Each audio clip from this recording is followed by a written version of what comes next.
Hello दोस्तों, मैं नईम साहब स्वागत करता हूं अपने YouTube channel NS old coins currency में। और आज का जो टॉपिक कवर करेंगे वो करेंगे इस कॉइन का।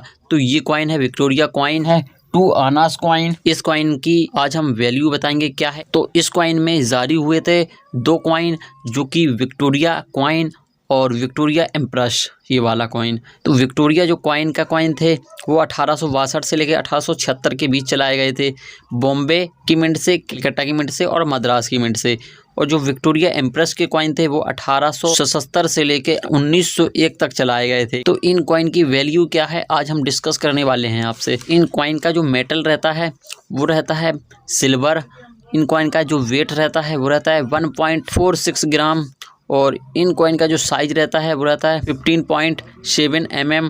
और इन कॉइन का शेप राउंड है। तो ये कॉइन में कुछ स्केयर्स कैटेगरी में आते हैं, कुछ रेयर की कैटेगरी में आते हैं। तो जो विक्टोरिया कॉइन के कॉइन है 1874 बॉम्बे मिंट स्केयर्स की कैटेगरी में आता है, 1350 रुपये UNC कंडीशन में वैल्यू मिल जाएगी। और जो 1874 कलकत्ता मिंट से जारी हुआ था स्केयर्स कैटेगरी में आता है, 1350 की भी वैल्यू मिल जाएगी UNC कंडीशन में। और जो 1875 बॉम्बे मिंट स्केयर्स कैटेगरी में आता है 1350 रुपये, इसकी भी मिल जाएगी UNC कंडीशन में। और जो 1875 कलकत्ता मिंट से जारी हुआ था स्केयर्स कैटेगरी में आता है 1350 रुपये UNC कंडीशन में, इसकी भी वैल्यू जाती है। और जो 1876 का बॉम्बे मिंट का कॉइन है ये रेयर की कैटेगरी में आता है, 16,200 रुपये तक इसकी वैल्यू जाती है UNC कंडीशन में। जो 1876 कलकत्ता मिंट से जारी हुआ था ये भी रेयर कैटेगरी में आता है, वैल्यू 10,800 रुपये UNC कंडीशन में मिल जाएगी। UNC कंडीशन इसलिए बोल रहा हूँ कि UNC कंडीशन में ही इतनी वैल्यू जाती है। फिर कॉइन की जैसी कंडीशन होगी वैसे ही वैल्यू मिलेगी, fine condition, very fine condition, extra fine condition, UNC condition. जो अगले कॉइन है विक्टोरिया एम्प्रेस के, और इनमें से ज़्यादातर रेयर की कैटेगरी में तो नहीं है, स्केयर्स की कैटेगरी में ज़्यादा आते हैं कॉइन।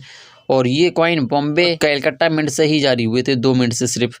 1877 से लेके 1890 तक सभी स्केयर्स कैटेगरी में आते हैं, वैल्यू 2,000 रुपये से 2,500 रुपये तक UNC कंडीशन में मिल सकती है आप लोगों को। तो अगर आप लोग कॉइन कलेक्शन करते हैं तो ऐसे कॉइन अपने कलेक्शन में ज़रूर शामिल कर सकते हैं। और अगर आप कॉइन कलेक्शन नहीं करते हैं, आपके पूर्वजों से ऐसे कॉइन मिल चुके हैं या कहीं से मिल चुके हैं ऐसे कॉइन, अगर आप बेचना चाहते हैं तो कॉइन एग्जीबिशन में जाके आप ये कॉइन बेच सकते हैं। अगर आप कॉइन कलेक्शन करते हैं तो अपने लिए ये ऐसे कॉइन परचेज भी कर सकते हैं। आप लोगों को इस कॉइन की जानकारी अच्छी लगी हो और अगर आप हमारे चैनल पर नए हैं तो आप हमारे चैनल को लाइक करें, शेयर करें और साथ में सब्सक्राइब करें। बेल आइकन को जरूर प्रेस करें ताकि हमारा नोटिफिकेशन आपको मिलता रहे और हम ऐसे ही कॉइन्स एंड नोट की सही और सच्ची जानकारी आपको देते रहें। तो आज के लिए इतना ही। Thank you for watching video.